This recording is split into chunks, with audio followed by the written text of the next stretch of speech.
जय हिंद दोस्तों। UP PCS 2024 की प्रीलिम्स परीक्षा आज यानी कि 22 दिसंबर 2024 को संपन्न हो चुकी है। जीएस 1 का क्वेश्चन पेपर किस तरह का आया था, क्या स्ट्रैटेजी रहेगी हमारी अगले साल के लिए, पिछले साल से ये क्वेश्चन पेपर किस तरह से डिफर कर रहा था, सभी चीजों को हम इस वीडियो में कवर करेंगे। साथ ही हम ये देखेंगे कि जो क्वेश्चंस का पैटर्न रहा है वो किस तरह का रहा है इस साल के लिए। इसके साथ ही सीसेट के पेपर को भी डिस्कस करेंगे इस वीडियो में कि सीसेट किस तरह से पिछले साल से डिफर करा है। तो सबसे पहले हम जीएस 1 देखते हैं। जीएस 1 में जो प्रश्नों की संख्या है वो on an average balanced question लिए गए हैं, लेकिन इन्वायरमेंट से क्वेश्चंस की संख्या बहुत कम आई है। यूजुअल जिन टॉपिक्स पर क्वेश्चन पूछे जाते थे उन टॉपिक्स पर क्वेश्चन नहीं पूछे गए हैं इस साल, जैसे कि ISFR रिपोर्ट हो गई, इसका एक भी क्वेश्चन नहीं आया है। इसके अलावा और भी कई टॉपिक हैं जिनसे रिलेटेड क्वेश्चन नहीं पूछे गए हैं और फैक्ट्स थोड़े अनयूजुअल पूछे गए हैं, लीक से हटकर। जो प्रीवियस ईयर में यूपीपीसीएस द्वारा डायरेक्ट फैक्ट से क्वेश्चन पूछे जाते थे जिन टॉपिक से, उन टॉपिक्स पर कॉन्सेप्चुअल बेसिस क्वेश्चन पूछे गए हैं। अभी हम क्वेश्चन पेपर पे नजर डालेंगे। सबसे पहले हम ये देख लेते हैं कि कौन से सब्जेक्ट से कितने क्वेश्चन आए थे। तो हिस्ट्री से आए थे 26 क्वेश्चन, हिस्ट्री से 26 क्वेश्चन आए थे। ज्योग्राफी से आए थे 27 क्वेश्चन। पॉलिटी से आए थे 22 क्वेश्चन। इकोनॉमिक्स से 21 क्वेश्चन, इकोनॉमिक्स में ज्यादातर योजनाओं के बारे में पूछा गया है। एनवायरनमेंट में 7 क्वेश्चन। अब ये देखिए, मैंने जो प्रश्नों की संख्या ली है, ये हो सकता है कि एनालिसिस में 1-2 प्लस माइनस हो जाए, क्योंकि कई क्वेश्चन इस तरह के आते हैं जो मिक्स्ड टाइप होते हैं कि वो करंट से भी कोरिलेट कर रहे होंगे, इन्वायरमेंट से भी और साइंस से भी या ज्योग्राफी से भी, ठीक है। तो लेकिन on an average same number के ही क्वेश्चन आए हैं इस बार के क्वेश्चन पेपर में। फिर साइंस से आए हैं 19 क्वेश्चन और करंट अफेयर से आए हैं 28 क्वेश्चन। अब किस तरह का क्वेश्चन पेपर था, तो साइंस को छोड़कर, साइंस में कुछ क्वेश्चन वन लाइनर दिए गए थे, पर साइंस को छोड़कर बाकी तो आप हर सब्जेक्ट में वन लाइनर भूल ही जाइए कि वन लाइनर क्वेश्चन देखने को भी नहीं मिले हैं, ना ही करंट में ना ही और किसी सब्जेक्ट में सिवाय साइंस के। क्वेश्चन पेपर ऐसा आया था कि जो रेगुलर स्टूडेंट्स हैं, जो कि पिछले कई वर्षों से यूपी पीसीएस में ऑलमोस्ट सारे क्वेश्चन अटेम्प्ट करके आ रहे थे, उन लोगों को भी क्वेश्चन पेपर समझ में नहीं आया, उनकी भी समझ से परे क्वेश्चन पेपर आया था। सबसे पहली बात तो यह है कि क्वेश्चन पेपर बहुत ही ज्यादा लेंथी था, बहुत ही टाइम टेकिंग था, और अगर आप 2 घंटे के हिसाब से देखें तो इसे करना बहुत ही डिफिकल्ट था। नेक्स्ट, असर्शन रीजनिंग के क्वेश्चन, स्टेटमेंट बेसिस के क्वेश्चन की भरमार थी। वन लाइनर वाले तो हटा ही दिए हैं आयोग ने इस साल के क्वेश्चन पेपर में। तो नेक्स्ट ईयर के लिए आपको जो स्ट्रैटेजी रखनी है, जो अभी तक पीसीएस रेगुलर तैयार कर रहे हैं और जो पीवाईक्यू पे डिपेंडेंट हैं बहुत ज्यादा क्वेश्चन एग्जाम देने के लिए, उनको स्ट्रैटेजी चेंज करनी पड़ेगी। अगले साल सिवाय सिर्फ पीवाईक्यू से काम नहीं चलेगा। आपको बेसिक बुक्स अच्छे से पढ़नी है, कॉन्सेप्ट्स को क्लियर करना है और हर सब्जेक्ट पर हर टॉपिक के थोड़ा डेप्थ में जाकर पढ़ना पड़ेगा। जैसे कि आप अगर हिस्ट्री का कोई गठन के बारे में, किसी संगठन के गठन के बारे में पढ़ रहे हैं, तो सिर्फ इस साल किसने वो गठन किया था, किस वर्ष गठन किया था, इससे काम नहीं चलने वाला। उस पार्टी का गठन किया क्यों गया था, बिल्कुल डेप्थ में जाकर कॉन्सेप्चुअल बेसिस के क्वेश्चन पूछे गए हैं इस बार। इसी के साथ ज्योग्राफी में भी अनयूजुअल तरह के क्वेश्चन पूछे गए हैं। अभी हम देखते हैं, थोड़े से एग्जांपल्स के माध्यम से समझेंगे कि किस तरह के क्वेश्चन आए हैं। ज्योग्राफी में जो थे वो इस बार एग्रीकल्चर बेस्ड क्वेश्चन काफी देखने को मिले हैं, ज्योग्राफी को एग्रीकल्चर से कोरिलेट करके क्वेश्चन पूछे गए हैं। इसी के साथ स्कीम्स के जो क्वेश्चन आए थे, जो कि पिछले सालों में ईयर से रिलेटेड या बजट आवंटन से रिलेटेड क्वेश्चन पूछे जाते थे, वो भी इस साल नहीं दिए हैं। स्कीम की डेप्थ में जाकर क्वेश्चन पूछे हैं कि स्कीम के प्रोविजंस क्या क्या हैं। तो आप अगर देखेंगे तो एक तरह से जो यूपी पीसीएस का क्वेश्चन पेपर है वो यूपीएससी की तरह शिफ्ट होता हुआ सा लग रहा है इस बार का क्वेश्चन पेपर देखकर। और अगर आप एक्सपीरियंस के बेसिस पे बोलेंगे कि इसका डिफिकल्टी लेवल क्या था, तो पर्सनली जो मेरा ओपिनियन है वो यूपी पीसीएस 2024 का प्रीलिम्स पेपर इंडिया का one of the toughest state PCS का एग्जाम पेपर रहा है। बहुत डिफिकल्ट पेपर था, क्योंकि आप अगर दूसरे स्टेट के पेपर्स देखेंगे तो आपको फैक्ट बेस्ड मिलेंगे, वन लाइनर मिलेंगे, पर इस बार के क्वेश्चन पेपर में वन लाइनर ऑलमोस्ट गायब हो चुके हैं। साइंस के जो क्वेश्चन आए हैं, हो सकता है कि अगले साल वो भी गायब हो जाए। और ऐसा नहीं है कि आपको ही क्वेश्चन पेपर डिफिकल्ट लग रहा है, हर साल जो कंटिन्यूअसली पेपर दे रहे हैं उनके लिए भी क्वेश्चन पेपर उतना ही डिफिकल्ट है जितना कि आपके लिए डिफिकल्ट है। तो घबराने की बात नहीं है, वेट करिए आयोग की आंसर की आने का। कट ऑफ प्रेडिक्ट किया जाएगा, एक बार सभी के व्यूज आ जाएं तो कट ऑफ भी प्रेडिक्ट किया जाएगा कि कितना कट ऑफ बनेगा। आज के इस वीडियो में हम अभी क्वेश्चन के आंसर्स डिस्कस नहीं करेंगे, जस्ट क्वेश्चन पेपर का ओवरव्यू लेंगे। आंसर्स को भी हम फ्यूचर में डिस्कस करेंगे, पर अभी हम ये देखते हैं कि किस तरह के क्वेश्चंस आए थे। तो जैसे कि आप देख रहे होंगे कि अभी मैं स्क्रॉल कर रही हूँ, तो आप खुद ही क्वेश्चन पेपर देखते जाइए कि वन लाइनर क्वेश्चंस नहीं है, गायब हैं, कॉन्सेप्ट बेसिस के क्वेश्चन हैं। जैसे कि जस्टिस पार्टी के बारे में पहले ईयर और फाउंडर पूछा जाता था, पर इस साल ईयर फाउंडर ना पूछ के क्या पूछा गया है, डिटेल पूछा गया कि क्यों गठन किया गया था जस्टिस पार्टी का। इसके साथ ही जैसे आप ये क्वेश्चन देखेंगे, क्वेश्चन नंबर 7, इसमें 2019 से 2023 तक का डेटा पूछा गया है। मतलब इतना डेप्थ में जाकर यूजुअली जो एस्पिरेंट प्रिपेयर करते हैं वो पिछले 1 या 2 साल का डेटा प्रिपेयर करते हैं। और जो जैसे ये क्वेश्चन है, तो इसमें यूजुअली क्या तैयार की जाता है कि स्टेट जीडीपी से रिलेटेड, कि स्टेट जीडीपी में रैंकिंग क्या है स्टेट्स की, ये तैयार करते हैं, या इंडेक्सेस की रैंकिंग तैयार करते हैं। तो इंडेक्स रिलेटेड भी क्वेश्चन इस बार गायब है। जो स्टेट जो नीति आयोग की इंडेक्स रैंकिंग आती है उससे रिलेटेड क्वेश्चन भी क्वेश्चन पेपर में नहीं दिखे। इसके साथ ही जैसे ये देखिए, एक करंट का क्वेश्चन है, फातिमा बीबी का हाल ही में निधन हुआ।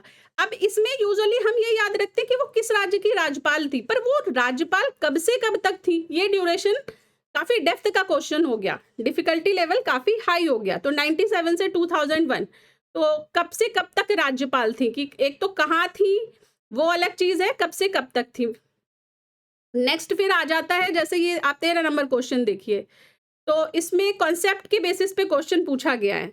ठीक है, कॉन्सेप्चुअल क्वेश्चन है। तो आप देख रहे होंगे कि क्वेश्चन को देखकर, एक तो पैटर्न को देखकर कि पेपर लेंथी डिजाइन किया गया है 2 घंटे के हिसाब से, और इसके साथ ही कि जो कॉन्सेप्ट्स आए हैं वो इस तरह के आए हैं जैसे यूपीएससी के क्वेश्चन पेपर में कॉन्सेप्ट दिखाई देते हैं। तो इसका मतलब है कि पीवाईक्यू से नहीं काम चलने वाला है फ्यूचर में। बुक को हाथ में लेना पड़ेगा, एनसीईआरटी अच्छे से कवर करनी पड़ेगी, स्टैंडर्ड बुक अच्छे से पढ़नी पड़ेगी, तभी आप फ्यूचर में कॉम्पीट कर सकते हैं एग्जाम के लिए। नेक्स्ट फिर हम देख लेते हैं जी करंट में पहले क्या था, वन लाइनर क्वेश्चन पूछे गए हैं प्रीवियस ईयर में, पर इस बार करंट के वन लाइनर क्वेश्चन ही नहीं आए हैं, और साथ ही स्टेटमेंट क्वेश्चन आए हैं। तो जैसे आप ये वाला 17 नंबर एग्जाम्पल लिखिए, कोहिमा शांति स्मारक का क्वेश्चन है। तो पहले ये पूछा जाता था कहाँ पर इसकी स्थापना की गई है या किस देश के सहयोग से की गई है, पर इस साल क्या पूछा गया है, इस साल पूछा गया है 2 स्टेटमेंट दिए गए हैं, और उसके बाद फिर उनको पढ़कर इसमें से सही कूट से उत्तर का चयन करना है। ठीक है, तो 4 ऑप्शन दिए गए हैं। तो इजी क्वेश्चन को भी लेंथी करके प्रेजेंट किया है इस बार के क्वेश्चन पेपर में। फिर स्टेटमेंट डिटेल के क्वेश्चन आए हैं। ठीक है, तो आप देख रहे होंगे कि स्टेटमेंट वाले मतलब पढ़ने में काफी टाइम कंज्यूम हुआ है क्वेश्चन पेपर को इस बार। और एक जो चीज और देखने को मिली है कि पहले क्या होता था कि पहले क्लस्टर्स में पेपर्स जो क्वेश्चंस होते थे, कि जैसे हिस्ट्री के क्वेश्चन एक साथ हो गए, ज्योग्राफी के एक साथ, साइंस के एक साथ। अब की बार क्या है कि 3 क्वेश्चन ज्योग्राफी के, 3 साइंस के, इस तरह से मतलब क्लस्टर्स, कई क्लस्टर्स में अगर आप पेपर देखेंगे तो इन्वायरमेंट के क्वेश्चन आपको अलग अलग जगह पर हर पेज पर देखने को मिलेंगे, या इकोनॉमिक्स के क्वेश्चन जो है वो अलग अलग पेज पर आपको देखने को बीच बीच में मिलते रहेंगे। तो आपको माइंड जो है वो एकदम से स्विच करना है मोड। पहले ये होता था कि पॉलिटी मोड ऑन कर लिया, हम पॉलिटी के क्वेश्चन कर गए, अब फिर इकोनॉमिक्स ऑन कर लिया, इकोनॉमिक्स के। अब की बार ऐसा नहीं है, अब की बार आपको इमीडिएटली पॉलिटी पे स्विच कर लो, इमीडिएटली ज्योग्राफी पे कर लो, फिर इमीडिएटली आपके सामने करंट का क्वेश्चन आ गया। इस तरह का क्वेश्चन पेपर रहा है। और और देख लेते हैं हम जो अनयूजुअल से क्वेश्चन आए थे। ये देखिए एक दर्रे का क्वेश्चन आया था, तो दर्रे का क्वेश्चन पहले क्या पूछा जाता था, किस राज्य में है, पर अब की बार ये पूछा गया है कि दर्रों की समुद्र तल से ऊंचाई कितनी है। तो अगर किसी का ज्योग्राफी ऑप्शन है उसको तो शायद ये क्वेश्चन आ जाए, पर जिनको ने नॉर्मली जीएस की प्रिपरेशन की है उनके लिए इसका डिफिकल्टी लेवल काफी हाई है। फिर ये देखिए ज्योग्राफी का ही क्वेश्चन, एग्रीकल्चर से कोरिलेट करके क्वेश्चन पूछा है कि जूट विशुद्ध पौधा है और जूट खरीफ की फसल है, और उसमें भी क्या करा है कि असर्शन रीजनिंग के फॉर्म में क्वेश्चन को डिजाइन करा गया है। तो इस तरह से ये क्वेश्चन है। फिर हम देख लेते हैं कि बुक्स भी आई हैं काफी, एक तो हिस्ट्री की बुक्स और उनसे रिलेटेड कौन लेखक रहे हैं, और इसी के साथ इकोनॉमिक्स की बुक्स भी आई हैं और उनसे रिलेटेड कौन से लेखक रहे हैं। इस तरह के क्वेश्चन भी देखे गए हैं मैच द फॉलोइंग में। ये हो गया। उसके बाद हम देख लेते हैं करंट का। ये देखिए एक और क्वेश्चन है। अब इसमें 2 साल की रैंकिंग पूछी गई है, ठीक है। 39 नंबर क्वेश्चन आप देखिए, 39 में 2022 की रैंकिंग पूछी गई है।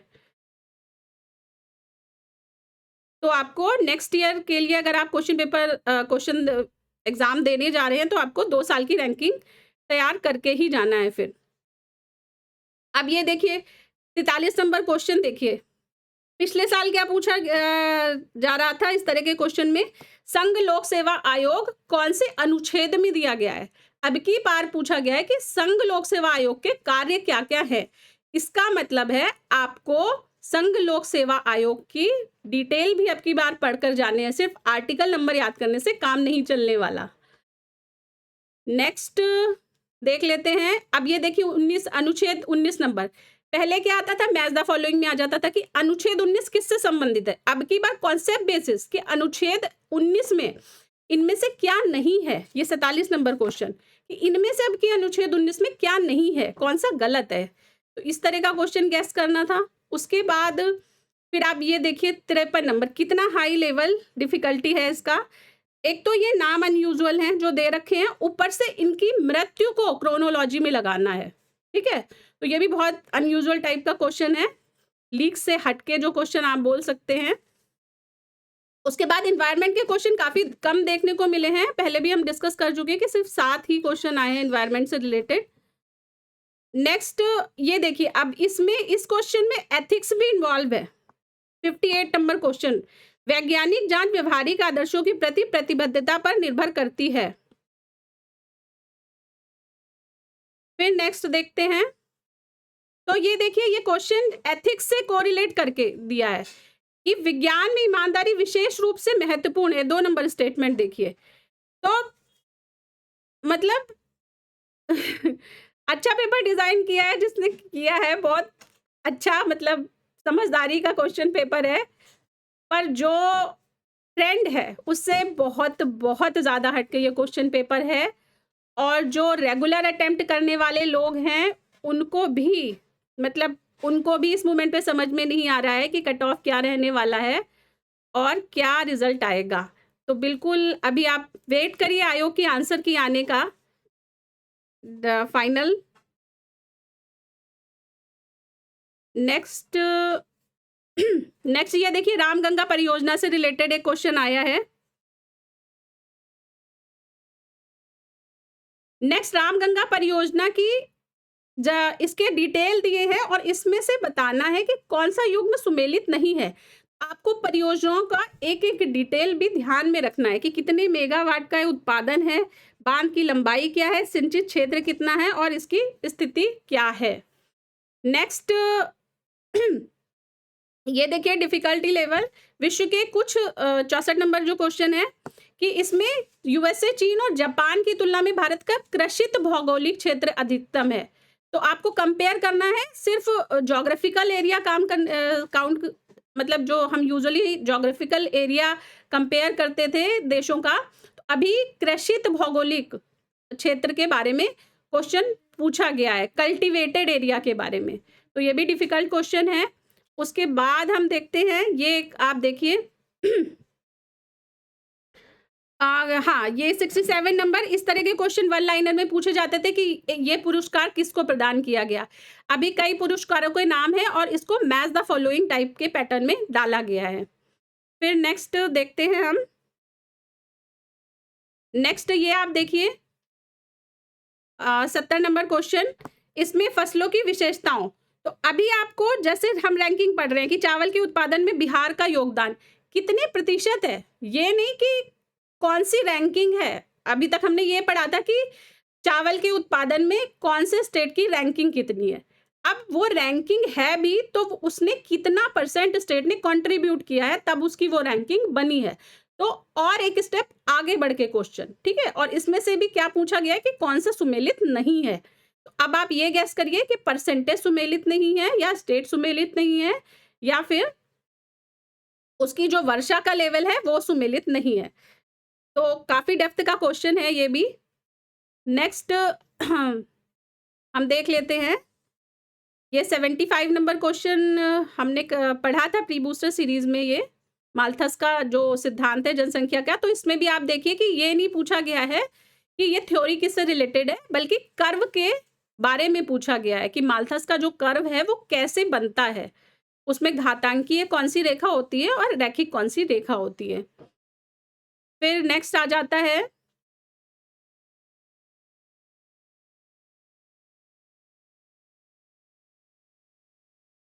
नेक्स्ट हम देखते हैं कि क्वेश्चन हाँ ये देखिए 87 नंबर क्वेश्चन है।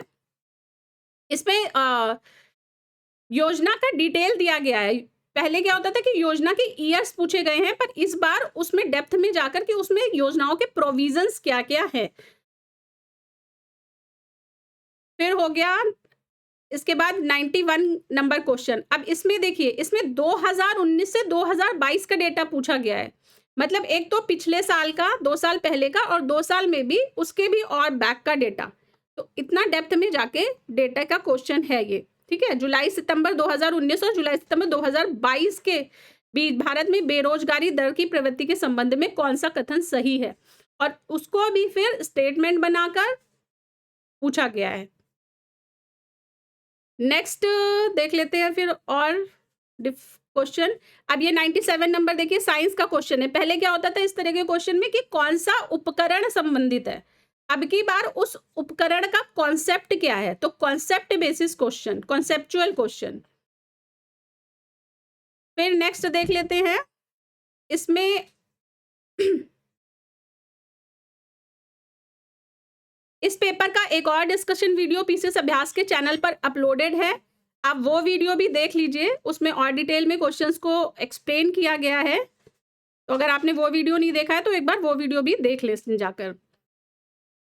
अब ये देखिए, पहले ये युद्धाभ्यास का क्वेश्चन है 141 नंबर। इसमें पहले युद्धाभ्यास किन देशों के बीच संचालित हुआ था ये पूछा जाता था, और कहाँ पर हुआ था, जगह का नाम भी।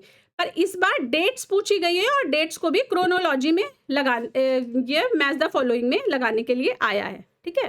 हो सकता है कि नेक्स्ट ईयर क्रोनोलॉजी में लगाने को भी आ जाए कि इस वर्ष कौन कौन से अभ्यास किस क्रम में हुए हैं। तो आपको नेक्स्ट ईयर के लिए अगर आप प्रिपेयर कर रहे हैं तो युद्धाभ्यास के साथ उनकी डेट्स भी लर्न करनी है अगले साल के क्वेश्चन एग्जाम के लिए।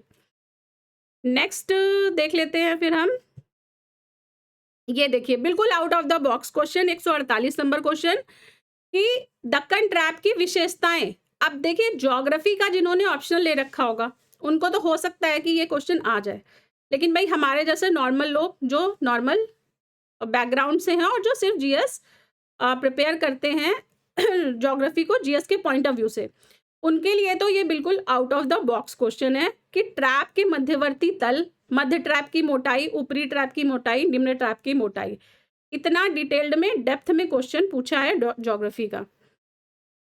तो ये रहा पेपर का एनालिसिस। अब हम एक बार क्विक वे में सीसैट का क्वेश्चन पेपर भी देख लेते हैं कि सीसैट का क्वेश्चन पेपर किस तरह का आया था इस साल का। ये रहा सीसैट का क्वेश्चन पेपर यूपीपीसीएस 2024 का। तो इसमें अगर आप देखेंगे तो हिंदी तो थोड़ा सा अनयूजुअल क्वेश्चन का पैटर्न रहा है, डिजाइनिंग पैटर्न। जैसे कि आप देखेंगे कि पर्यायवाची में मैच द फॉलोइंग के क्वेश्चन आए हैं, ठीक है। इसी के साथ और भी अगर आप हिंदी का देखेंगे, मैच द फॉलोइंग के दो तीन क्वेश्चन आए हैं। जैसे ये अनेकार्थी शब्दों के लिए भी मैच द फॉलोइंग आया है 22 नंबर क्वेश्चन में। 23 नंबर क्वेश्चन में संधि के नाम और जो शब्द हैं उनके बीच मैच द फॉलोइंग आया है। बाकी जो डिफ़िकल्टी लेवल रहा है वो लास्ट ईयर के कंपैरिज़न का ही रहा है। ईज़ी टू मॉडरेट में ही बोलेंगे, बहुत ज़्यादा चेंज नहीं किया है। जितना ड्रास्टिक चेंज हमें जीएस 1 में देखने को मिला है, जीएस 2 में नहीं देखने को मिला है। तो थोड़ा लोग रिलैक्स जीएस सीसैट की तरफ से रहे हैं इस बार। तो ये देखिए आप, जैसे कि लोकोक्ति का अर्थ है या वर्तनी की दृष्टि से शुद्ध है, तो इस तरह का ही प्रीवियस ईयर का जो ट्रेंड चल रहा था उसी पर बेस्ड क्वेश्चन इस बार भी पूछे हैं। और बहुत ज़्यादा लैंग्वेज भी चेंज नहीं करी है कि हिंदी का टफनेस लेवल बढ़ा दिया हो। तो पैसेज भी अगर आप देखेंगे तो पैसेज भी on an average last years की तरह ही डाला गया है इस बार भी। उसके बाद हम इंग्लिश सेक्शन पे आते हैं और हिंदी के जो हैं 25 क्वेश्चन दिए गए हैं।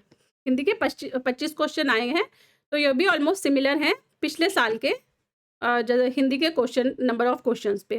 फिर इंग्लिश का सेक्शन देख लेते हैं। इंग्लिश के सेक्शन में एक ये नई तरह का क्वेश्चन देखने को मिला है, 26 नंबर क्वेश्चन। इसमें जैसे साइकिल का ट्यूब पंचर हो गया है तो आप किस ऑर्डर में उसको ठीक करेंगे, तो इस तरह का जो इंग्लिश का क्वेश्चन है ये नई तरह का देखने को मिला। बाकी अगर आप देखेंगे तो वही है पिछले साल की तरह ही कि फिल द ब्लैंक में कौन सा अप्रोप्रिएट वर्ड आएगा, या अगर आप पैसेज भी देखेंगे तो पैसेज में कोई ज़्यादा डिफ़िकल्ट वर्ड नहीं है, मतलब कोई एक्स्ट्रा ऑर्डिनरी इंग्लिश का वर्ड यूज़ नहीं किया है। तो मॉडरेट लेवल का पेपर है सीसैट का। उसके बाद जिस टॉपिक से पहले आते थे प्रीवियस ईयर में उन्हीं पे आए हैं, जैसे कि सिनोनिम से रिलेटेड क्वेश्चन है, एक्टिव पैसिव का क्वेश्चन है, डायरेक्ट इनडायरेक्ट का क्वेश्चन है ये वाला, डायरेक्ट स्पीच का। उसके बाद इडियम्स का मीनिंग, ठीक है, तो इडियम रिलेटेड क्वेश्चन हो गए। उसके बाद ये एंटोनिम का क्वेश्चन हो गया। उसके बाद अपोजिट, तो ये भी एंटोनिम का क्वेश्चन हो गया। Next hand writing is known as, तो वर्ड से रिलेटेड क्वेश्चन हो गया कि कौन सा वर्ड किसके लिए यूज़ किया जा रहा है। उसके बाद तो आप देख रहे होंगे कि करेक्टली स्पेल्ड वर्ड, स्पेलिंग से रिलेटेड क्वेश्चन, तो सेम पैटर्न है पिछले साल का ही। उसके बाद हम रीजनिंग पे आते हैं, तो रीजनिंग के भी जिस तरह का क्वेश्चन पैटर्न चल रहा था अभी तक यूपीपीसीएस पेपर्स में, उसी पैटर्न के क्वेश्चन आए हैं। कुछ नई तरह के क्वेश्चंस इंट्रोड्यूस नहीं किए गए हैं। तो आप देख रहे होंगे कि 13 is related to 2190 in the same way as 14 is related to. तो इस तरह के पीवाईक्यू में भी क्वेश्चन आए हैं। तो अगर आपने पीवाईक्यू सीसैट के अच्छी तरह से प्रिपेयर किए थे तो ये क्वेश्चन पेपर आपको डिफिकल्ट नहीं लगा होगा। और साथ ही अगर जिसने भी मेरा पीसीएस अभ्यास ने जो सीसी बैच चलाया था सीसैट के लिए वो ज्वाइन किया होगा, तो आई होप कि मतलब अगर अच्छे से आपने उसको किया है और अच्छे से रिवाइज किया है तो ये क्वेश्चन पेपर आपने सॉल्व कर लिया होगा और आपका इजीली कट ऑफ क्लियर हो जाएगा सीसैट का। नेक्स्ट, सर्किल की रेडियस डबल कर दी जाए, तो ये क्वेश्चन भी इजी है, इजी टू मॉडरेट ही है। Next, fill the missing number का क्वेश्चन आया है, एक्स वाई की वैल्यू ज्ञात करनी है। फिर मीडियन मोड का क्वेश्चन आया है 49 नंबर। फिर स्क्वायर का क्वेश्चन की अगर लेंथ डबल कर दी जाए तो स्क्वायर ट्रायंगल जो चैप्टर है उसका क्वेश्चन है ये। उसके बाद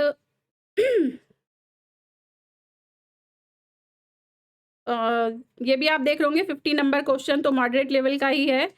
फिर समीकरणों से रिलेटेड जो अलजेब्रा क्वेश्चन थे वो भी उनका लेवल भी नॉट सो डिफ़िकल्ट है, इजी बेसिक कॉन्सेप्ट्स के क्वेश्चन ही देखने को मिले हैं अलजेब्रा के भी। और टाइम एंड वर्क का क्वेश्चन ये, तो आप देख रहे होंगे कि सीसैट का क्वेश्चन पेपर तो ठीक ही है ऑलमोस्ट। मैं स्क्रॉल करके दिखाती हूँ। सीसैट का वीडियो भी अलग से एनालिसिस का अपलोडेड है पीसीएस अभ्यास के चैनल पर, आप वहाँ से देख लें अगर आपको और डिटेल डिस्कशन देखना है इसका। तो ये रहा दोनों क्वेश्चन पेपर का डिटेल्ड एनालिसिस। और जो लोग पैनिक हो रहे हैं पेपर देने के बाद कि जीएस 1 का बहुत टफ पेपर आया था, तो देखिए टफ है तो सभी के लिए है और इजी है तो सभी के लिए है। कट ऑफ भी उसी तरह से ही वेरी करेगा जैसे पहले करता था। जिन लोगों ने पढ़ाई करी है वो कॉन्फिडेंट रहे, होगा सिलेक्शन, होगा क्यों नहीं। नंबर ऑफ सीट्स ज़्यादा हैं और टफनेस लेवल सभी के लिए है, आप कुछ अलग नहीं है आपके साथ। हो सकता है आपको एट द मोमेंट की डिसअपॉइंटमेंट हो, पर वेट करिए रिजल्ट का, आयोग की का वेट करिए। अच्छा होगा। अगर एग्ज़ाम में मेहनत की है तो सब अच्छा होगा। All the best. जय हिंद।